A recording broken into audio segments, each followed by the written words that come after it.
नमस्कार, मैं हूं शुभम सेठ। स्वागत करता हूं आपका डिफेंस अपडेट्स में। आज की पहले update United states of America से आ रही है। United states of American air force, जिसके लिए B-21 रेडर जो कि 2037 बॉम्बर प्रोजेक्ट के अंदर बनने वाला है, उसके 2 प्रोटोटाइप हाल ही में डिफेंस एग्जीक्यूटिव द्वारा बताया गया कि तैयार कर लिए गए हैं और यह जल्द ही टेस्टिंग राउंड में एयरफोर्स के पास जाएंगे, जिसके बाद इन्हें डिफरेंट फेजेस से और अपग्रेडेशन से गुजारा जाएगा और जिसके बाद यह एयरक्राफ्ट एयरफोर्स में शामिल होंगे। आपको पता चले कि 2037 बॉम्बर एक यूनाइटेड स्टेट्स एयरफोर्स का ऐसा प्रोजेक्ट है जिसके अंदर B-2 स्पिरिट बॉम्बर को रिप्लेस करने के लिए एक नया बॉम्बर जिसका नाम B-21 रेडर होगा, उसे तैयार किया जा रहा है। इन दोनों की स्पेसिफिकेशन हालांकि बताया जा रहा है कि एक समान होगी, लेकिन थोड़े बहुत ऊपर नीचे इनके स्पेसिफिकेशन में देखने को मिल सकती है। यूनाइटेड स्टेट्स एयरफोर्स ऐसे बॉम्बर को बनाने की कोशिश इसलिए कर रही है क्योंकि हाल ही में रशिया ने S-400 और S-500 का टेस्ट किया है, जिन्होंने यह दावा किया है कि वह यूनाइटेड स्टेट्स के F-35 और B-2 स्पिरिट बॉम्बर को इस मिसाइल के रडार से आराम से पकड़ सकते हैं। B-21 रेडर में नेक्स्ट जनरेशन का एक स्टील टेक्नोलॉजी यूज किया गया है, जिससे कि यह डिफरेंट टाइप के रडार्स और मिसाइल डिफेंस सिस्टम को आसानी से इवेट कर सकते हैं।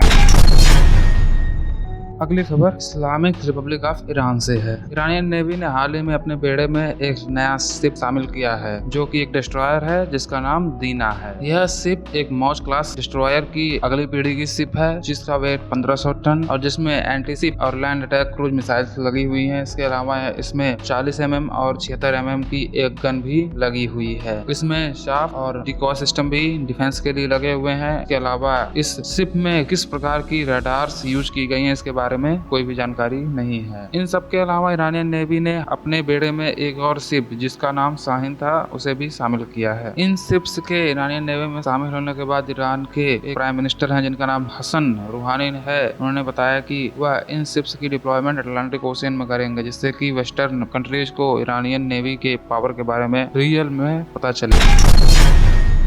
अगली खबर पाकिस्तान से है। हाल ही में FATF या कहें कि फाइनेंशियल एक्शन टास्क फोर्स, जिसकी एक रिव्यू ग्रुप की मीटिंग, जिसका पूरा नाम इंटरनेशनल कमेटी और रिव्यू ग्रुप है, उसकी एक बैठक होने वाली है और इसमें पाकिस्तान की स्थिति FATF की लिस्ट में तय की जाएगी। हमको पता चले कि बीते महीने में FATF की एक एशिया पैसिफिक ग्रुप की मीटिंग हुई थी, जिसमें पाकिस्तान की स्थिति इम्प्रूव की गई थी। हमने आपको उस समय बताया था कि भविष्य में पाकिस्तान की स्थिति FATF की जो लिस्ट है उसमें इम्प्रूव हो सकती है, क्योंकि हाल ही में पाकिस्तान ने अपने आर्थिक और राजनीतिक डायमेंशंस पर काफी इम्प्रूव किए हैं, जिसके बाद उनकी स्थिति FATF में इम्प्रूव होने लगी है। इसी कड़ी में एक और नया पहलू जुड़ने जा रहा है। जब 21 जून को FATF की ICRG की बैठक होगी, उसमें पाकिस्तान की स्थिति इम्प्रूव हो सकती है। पाकिस्तान ने बताया कि पाकिस्तान को दिए गए 27 लिस्ट में उसने 26 लिस्ट को अपने देश में लागू कर दिया है और इसमें बचे एक बिंदु को अगले 2 से 3 महीने में पाकिस्तान में लागू कर दिया जाएगा। इसके बाद पाकिस्तान की स्थिति FATF में जरूर मजबूत होगी और उसे विभिन्न कंट्रीज से फंडिंग एड्स फिर से मिलने शुरू हो जाएंगे। अगली खबर ताइवान से है। ताइवान की मिनिस्ट्री ऑफ नेशनल डिफेंस ने हाल ही में अनाउंस किया कि उन्होंने $1.75 बिलियन की एक डील अमेरिका से की है, जिसके अंतर्गत Lockheed Martin M142 high mobility artillery rocket system, जिसे हिमार्स भी कहते हैं, उसे और बोइंग की हार्पून कोस्टल डिफेंस सिस्टम खरीदी जाएगी। इन दोनों डिफेंस या कहें कि मिसाइल सिस्टम को ताइवान और काओसियोंग नाम के स्थान पर 2027 और 28 में क्रमशः डिप्लॉय कर दिया जाएगा। इस डील में लगभग 11 M42 हिमार्स सिस्टम खरीदे जाएंगे, जिनकी वैल्यू लगभग $436 मिलियन होगी। इसके अलावा हार्पून कोस्टल डिफेंस सिस्टम 100 के नंबर में खरीदे जाएंगे, जिनकी कीमत $2.37 बिलियन होगी। हम आपको पता चले कि हिमार एक रॉक आर्टिलरी या कहें कि टैक्टिकल बैलिस्टिक मिसाइल सिस्टम है, जिसे अफगानिस्तान, सीरिया और इराक की सिविल वॉर में यूज किया जा चुका है। इस रॉकेट लॉन्चर सिस्टम का वेट लगभग 35 टन है और इसका रेंज लगभग 300 किलोमीटर माना गया है।